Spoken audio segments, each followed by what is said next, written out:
It's been a while since I've given a Walker County update, but things have been brewing. Almost a year ago, I had an episode about the Walker County coroner, Joey Vick. And in that episode, I talked about how more than 5 women had come forward with allegations of sexual abuse by Joey.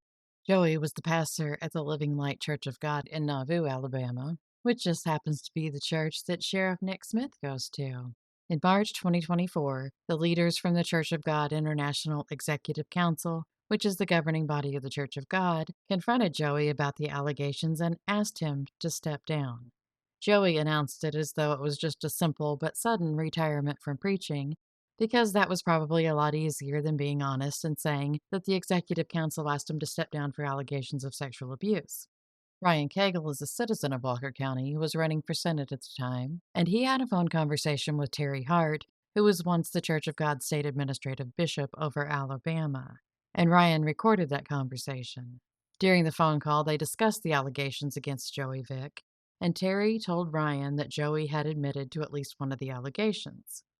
Well, fast forward to Friday, March 13th of this year, and we can see that Joey Vick is now suing Terry Hart, Ryan Cagle, the state executive offices of the Church of God, Ivy Trotter, who is one of the women who came forward with allegations, and fictitious defendants X1 through X100. Now, fictitious defendants are used when the plaintiff doesn't know the identity of the defendants, but wants to spend money trying to figure out who they are so he can sue them too. I'm not going to read all 17 pages of the lawsuit, but I'll hit on some highlights, or lowlights as it were.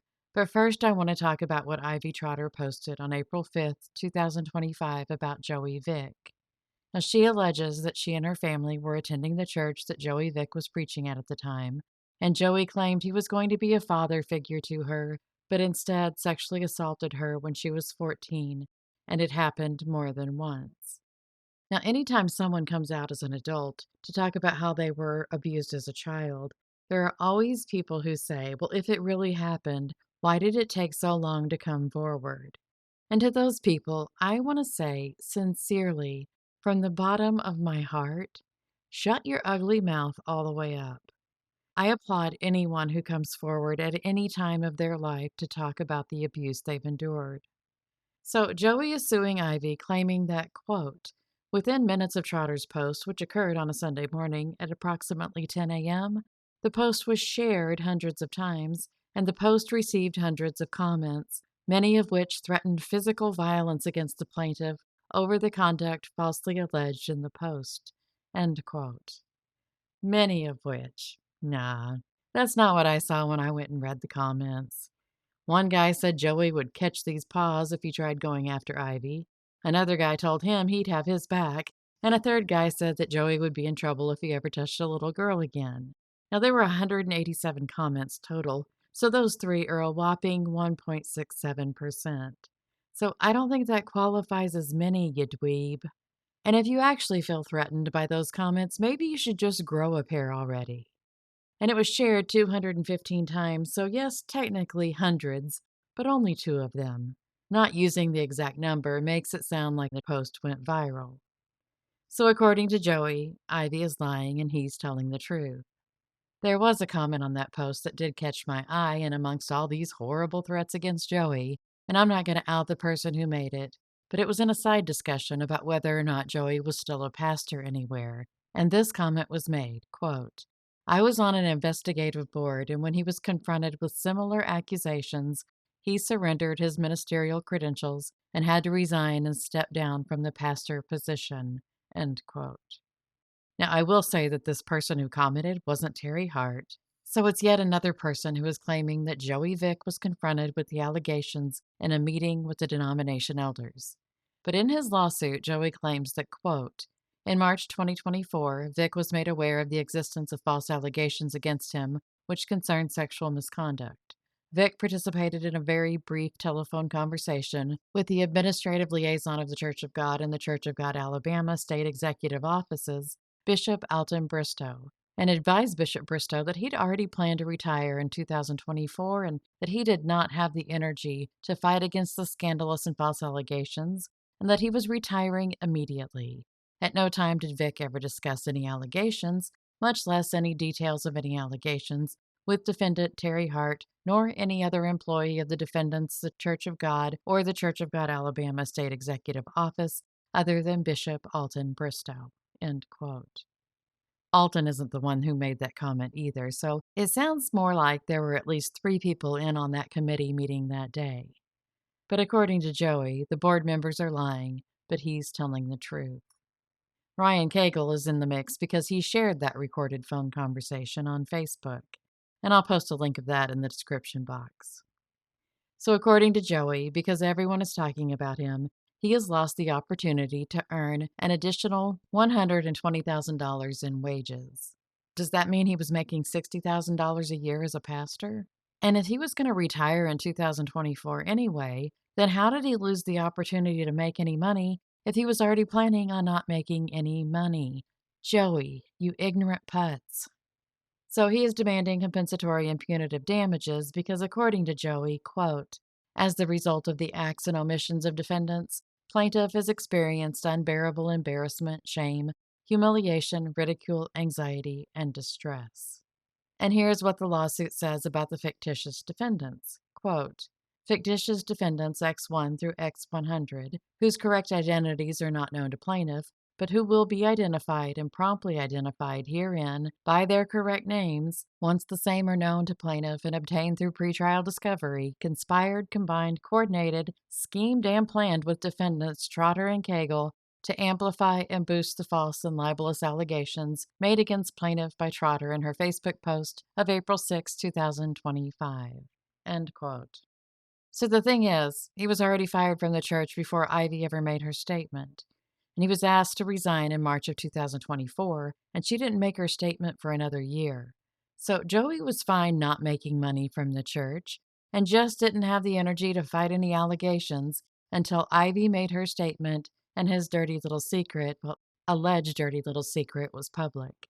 He was fine until Ryan Cagle played that damning recorded conversation where Terry Hart said that there had been allegations from multiple women. And wouldn't you know it, but Joey's buddy, Sheriff Nick Smith, had to comment on the lawsuit as well. But it wasn't any kind of normal statement that he hopes the truth comes out and that the injured parties will find some kind of resolution. You know, something unbiased. No.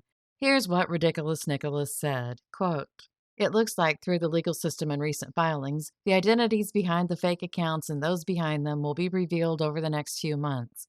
I can't wait to find out who X100 really is and which elected officials is behind the scenes pushing them. These aren't my filings, but I'll definitely be watching since the same pages have treated me the same way. End quote. So it doesn't sound like Nick really cares about what happens with the lawsuit. And even though it's not about him, he just has to make it about him. The only thing he seems to care about is learning the identity of anyone who anonymously said mean things about him. Wah. His skin is so thin you can read through it. And speaking of politics, the lawsuit also brings up the upcoming election for Walker County Coroner.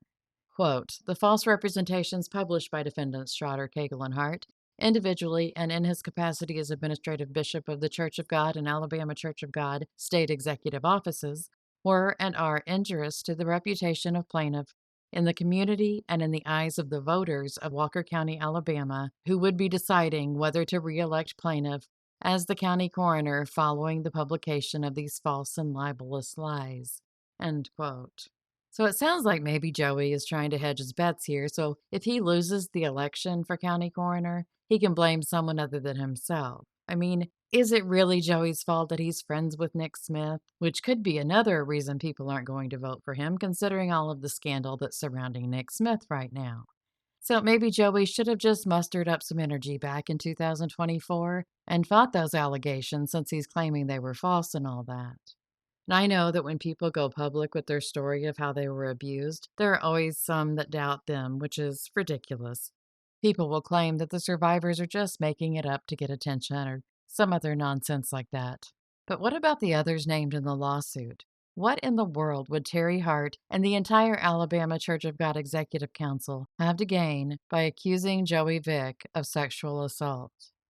I'm just not sure this lawsuit is going to go well for old Joe Bro. If he thinks he's going to stop people from talking, he might be mistaken. He also needs to realize that if this lawsuit goes far enough, that pretrial discovery he's wanting so much might backfire on his sloppy self. I'm sure the defendant's attorneys are going to look into all of his financial dealings and will possibly be questioning the women who came forward.